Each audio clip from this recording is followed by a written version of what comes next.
আবারও চলে এলাম দ্বাদশ শ্রেণীর ফিলোসফির একটি গুরুত্বপূর্ণ বিষয় নিয়ে, বচন। বচন কিভাবে খুব সহজভাবে আর কি শেখানো যায় তার একটা পদ্ধতি নিয়ে আসলাম। ভালোভাবে বচন বুঝতে গেলে দেব টিউটোরিয়ালে নজর দিও। বচন প্রথমে জানতে হবে বচন কি। বচন হলো এখানে নিরপেক্ষ বচন। নিরপেক্ষ বচন হলো চারটি এ ই আই ও। এই চারটি নিরপেক্ষ বচনের গুণ ও পরিমাণ কিভাবে নির্ণয় করা যায় তার কিছু পদ্ধতি আমি শিখিয়ে দিচ্ছি। যদি ভালো লাগে তো দেব টিউটোরিয়ালের দিকে নজর দিও। তাহলে বচন, এই বচনের হলো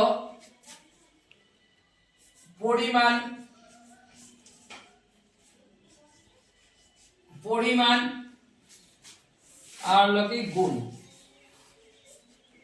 তাহলে আমরা জানি, আমি এটাকে খুব করে দেখিয়ে দিলাম।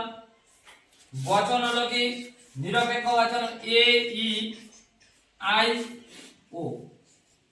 এবার এ ই আই ও এই চারটি বচনের গুণ ও পরিমাণ। তাহলে এ বচনের গুণ, এ বচনের পরিমাণটা হলো কি, পরিমাণ হলো সকল, গুণ হলো কি হয়। ই বচনের পরিমাণটা হলো কি কোনো, গুণ হলো নয়। আই বচনের পরিমাণ কোনো কোনো, গুণ হলো হয়। ও বচনের পরিমাণ কোনো কোনো, গুণ হলো কি নয়। এবার এটা যেটা থাকবে যে বাক্যকে কিভাবে বচনে পরিণত করা যায় তার জন্য কিছু নিয়ম জানতে হবে। আমি নিয়মগুলো এখানে মুখে বলছি, ভিডিওটা এতটা বড় করা যাচ্ছে না। নিরপেক্ষ বচনের বাক্যকে বচনে পরিণত করার যে নিয়মগুলি তার মধ্যে প্রথমটি হলো যে সমস্ত বাক্যে সকল, সব, সমস্ত, সব ক্ষেত্রে, সকল ক্ষেত্রে, সর্বদা, সব সময়, যদি কোনো বাক্যে এরকম কিছু থাকে তাহলে বাক্যটি হ্যাবাচক যদি হয় তাহলে এ বচন, এবং না বাচক হলে ও বচন হয়। যেমন মানুষ, মানুষ মরণশীল। এই বাক্যটিকে যখন আমি বচনের রূপ দিব তখন এখানে প্রথমে এল এফ এর পুরো ফর্ম হলো লজিক্যাল ফর্ম। তাহলে এখানে মানুষ মরণশীল, তাহলে দেখো প্রথমে এখানে আমার বুঝতে হবে যে এটা কোন বচন। এ ই আই ও এই চারটার মধ্যে এটা মানুষ মরণশীল, এটা হলো এ বচন। কি কারণে? কারণ মানুষ মরণশীল বলতে এখানে সমস্ত মানুষকে বোঝানো হচ্ছে। তাহলে আমি বাক্যকে বচনে রূপান্তরিত করার যে নিয়মটা, সকল, সব, সমস্ত, সব ক্ষেত্রে, এই সমস্ত বাক্য যদি থাকে, শব্দ দিয়ে যদি বাক্যটি থাকে এবং বাক্যটি যদি হ্যাবাচক হয় তাহলে সেখানে এ বচন হয়। তাহলে যেহেতু এখানে মানুষ মরণশীল বলতে এখানে সকল মানুষকে বোঝাচ্ছে, এই জন্য এখানে এ বচন হলো। তাহলে এইবার এই নিয়মটা সাজানোর একটা নিয়ম আছে বাক্যকে। এই সূত্রটা এরকম সাধারণ নিয়ম আর কি, যেটাকে বলে প্রথমে বসবে হলো পরিমাণ, পরিমাণ প্লাস হলো উদ্দেশ্য পদ, পরিমাণ প্লাস উদ্দেশ্য পদ প্লাস হলো গুণ প্লাস বিধেয় পদ। এটাকে সিরিয়াল যদি আমি বসিয়ে দেই তাহলে যে কোনো বচনের এখানে মানে বাক্যকে বচনে রূপান্তর হয়ে যাবে। তাহলে প্রথমে হলো পরিমাণ, তাহলে এ বচন। এবার দেখো এখানে আমি ভালো করে বুঝিয়ে দিচ্ছি, এ বচনের পরিমাণের এখানে কি আছে, সকল। তাহলে প্রথমে আসলো সকল। এবার পরিমাণের পরে আমি এখানে কি বসাবো, উদ্দেশ্য পদ। মনে রাখবে যে হলো উদ্দেশ্য আর বিধেয় পদটা প্রশ্নেতেই থাকবে। এবার কোনো সময় না থাকতে পারে, সেটা উচ্চ থাকবে, এটা বাক্যটা অনুযায়ী বুঝে নিতে হবে। তাহলে এখানে এই বচনের পরিমাণ প্রথমে আমি বসালাম, পরিমাণের পরে কি আসতেছে সূত্রটা দেখে আমি ফলো করব। তাহলে এখানে উদ্দেশ্যবাদ, উদ্দেশ্যবাদটা কি আছে এখানে মানুষ। তারপরে এখানে কি আসতেছে উদ্দেশ্যপদের পরে গুণ বসাবো। তাহলে যেহেতু এই বচন, এই বচনের গুণটা আমি কি লিখছি এখানে হয়, তাহলে এখানে আসলো হলো হয়। তারপরে শেষে আমি কি বলছি সূত্রতে বিধেয়পদ। তাহলে এখানে বিধেয়পদটা কি আছে, মরণশীল, মরণশীল। তাহলে এটা আমি প্রথম ধাপটা বোঝালাম যে বাক্যটাকে কিভাবে আমি ধরবো যে কোন বচন হবে সেটা। এইবার তারপরে যেটা জানতে হবে গুণ আর পরিমাণটা কি করে বুঝবো। তাহলে এখানে এ ই আই ও এই চারটা বচন হলো নিরপেক্ষ বচন, তার মধ্যে গুণ আর পরিমাণ। তাহলে গুণ অনুসারে এখানে বচনকে হলো দুই ভাগে ভাগ করা যায়, সদর্থক বচন বা হ্যাবাচক বচন এবং নৈর্থক বচন বা নাবাচক বচন। এ বচন এবং আই বচন এই দুইটা বচনকে বলা হলো সদর্থক বচন বা হ্যাবাচক বচন, এবং ই বচন আর ও বচন এই দুইটাকে বলা নৈর্থক বা নাবাচক বচন। এটা হলো কি গুণের দিক থেকে, অর্থাৎ দুই রকম, সদর্থক এবং নৈর্থক। সংক্ষেপে এ এবং আই বচন হলো সদর্থক, আর ই বচন ও বচনের গুণ হলো কি নৈর্থক বা নাবাচক।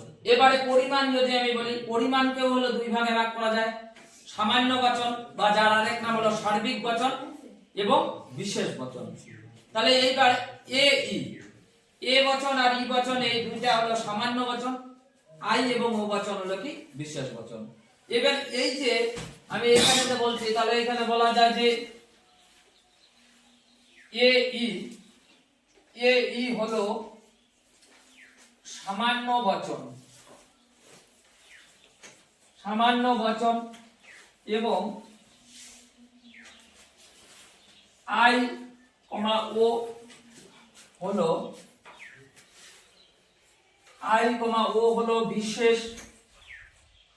বিশেষ বচন। তাহলে এটা পরিমাণের দিক থেকে গেল। এবার গুণের দিক থেকে যদি আমি বলি, তাহলে এ কমা আই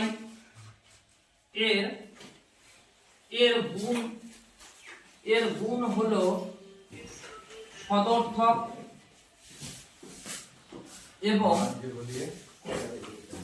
এবং ই কমা ও বচনের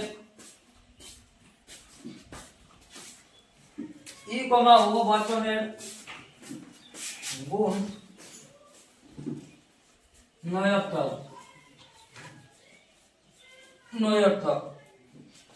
তাহলে এইবারে যদি যেটা হিডিংটা দেওয়া থাকবে যে বাক্যকে বচনে রূপান্তরিত করে গুণ ও পরিমাণ নির্ণয় করো। এবার আমি কয়েকটা খুব উদাহরণের মাধ্যমে বুঝিয়ে দিচ্ছি। গুণ ও পরিমাণ অনুযায়ী বাক্য ও বচনের যে রূপান্তরিতকরণ, অর্থাৎ বাক্যকে বচনে রূপান্তর করে কিভাবে গুণ ও পরিমাণ নির্ণয় করা যায় তার উদাহরণ দিয়ে আমি খুব সহজভাবে এই বিষয়টি বুঝিয়ে দিচ্ছি। তাহলে এরকম থাকলো যে কিছু মানুষ ধার্মিক। তাহলে এই বাক্যটিকে যদি আমি বচনে পরিণত করি, তাহলে প্রথমে আমাকে বুঝতে হবে যে এটা কোন বচন। তাহলে প্রথমে এলে দেখো কিছু মানুষ ধার্মিক। তাহলে আমি বচনের যে নিয়মগুলো বলছিলাম 11টা নিয়ম আছে। যদি কোনো বাক্যে কোনো কিছু সাধারণত, বিশেষত, শতকরা, অধিকাংশ এই শব্দগুলো যদি থাকে এবং বাক্যটি যদি হ্যাবাচক হয় তাহলে সেটা আই বচন হয়, আর যদি নাবাচক হয় তাহলে ও বচন হয়। তাহলে এখানে প্রশ্নটার মধ্যে কিছু দেওয়া আছে, কিছু মানুষ সৎ, তার মানে সমস্ত মানুষকে বোঝাচ্ছে না। এই কথাটার দ্বারা এরকম বোঝাচ্ছে যে কোনো মানুষ হয় সৎ।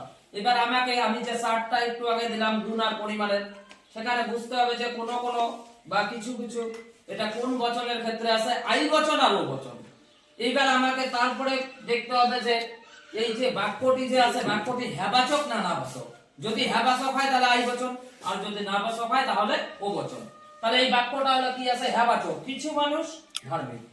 তাহলে এখানে আমি নিয়ম অনুযায়ী বুঝে গেলাম যে এটা কোন বচন করতে হবে, আই বচন।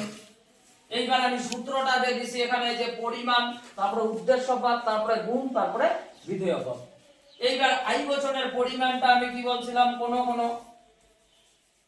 তাহলে এটা পরিমাণ বসলো আই বচনের। তারপরে কি বসবে, উদ্দেশ্যপদ। তাহলে উদ্দেশ্যপদ এখানে কি আছে, মানুষ। তারপরে কি বলছি নিয়মে, গুণ বসবে। তাহলে আই বচনের গুণটা আমি কি বলছি, হয় গুণ, তাহলে হয়। তারপরে বিধেয়পদ আসবে, তাহলে বিধেয়পদটা কি আছে, ধার্মিক। এইবার আমি এটাকে হলো কি গুণ আর পরিমাণ কিভাবে করে। তাহলে আই বচন হলো এটা কি করে বুঝলাম, কিছু মানুষ ধার্মিক, তার মানে সকল মানুষকে বোঝাইলে, কোনো কিছু বোঝাইলে, যেহেতু হ্যাবাচক আছে ওই জন্য আই বচন। তাহলে এবার বচনের গঠন করার সূত্রটা কি বলছি, প্রথমে পরিবার, তাহলে আই বচনের পরিমাণ হলো কোনো কোনো, তারপরে উদ্দেশ্যপদ বলছি, উদ্দেশ্যপদ হলো মানুষ, তারপরে আই বচনের গুণ আসলো হলো হয়, আর বিধেয় পদটা কি আছে ধার্মিক। তাহলে কোনো কোনো মানুষ হয় ধার্মিক, এবার এটার গুণ আর পরিমাণটা করতে হবে, তাহলে গুণ। তাহলে আমি একটু আগে কি বললাম, এখানে লিখে দিয়েছিলাম যে আই বচন আর হলো কি এ বচন, তাহলে এ বচন আর আই বচনের এই দুইটার গুণ কি হয় সদর্থক, তাহলে গুণের এখানে কি লিখতে হবে সদর্থক। আর কি আসবে পরিমাণ, তাহলে পরিমাণটা আমি কি বলছিলাম, যদি এ বচন আর ই বচন হয় তাহলে সেখানে পরিমাণটা কি হয় সামান্য, আর আই বচন আর ও বচনের পরিমাণটা কি হয় বিশেষ। তাহলে যেহেতু এটা আই বচন, তাহলে এখানে পরিমাণটা কি হবে এখানে বিশেষ।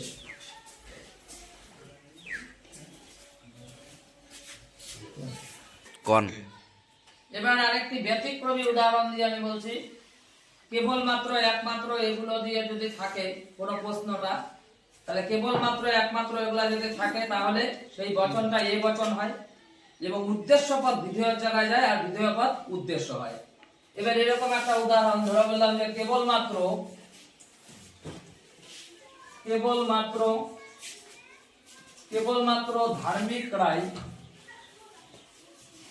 কেবলমাত্র ধার্মিকরাই সুখী। তাহলে এটার আমি নিয়ম আগেই বলছিলাম যে যদি কোনো বাক্যে কেবলমাত্র একমাত্র শব্দ থাকে এবং বাক্যটি যদি হ্যাবাচক হয় তাহলে কি হয় সেটা এ বচন হয় এবং উদ্দেশ্য পদ বিধেয়ের জায়গায় যায় আর বিধেয় পদ উদ্দেশ্যের জায়গায়, অর্থাৎ উদ্দেশ্য এবং বিধেয়ের পরিবর্তন হয়। তাহলে কেবলমাত্র যেহেতু শব্দটা দেওয়া আছে, তাহলে এটা দেখেই আমার বুঝতে হবে যে বাক্যটা হ্যাবাচক না নাবাচক আছে। যেহেতু বাক্যটা হ্যাবাচক আছে এবং কেবলমাত্র শব্দটা দেওয়া আছে, তাহলে এটা হলো কি নিঃসন্দেহে সেটা হলো কি এ বচন। এবার এটার সূত্রটা তো আমি যেটা বলছি সেটাই পরিমাণ, তারপরে উদ্দেশ্য পদ, তারপরে গুণ, তারপরে বিধেয় পদ।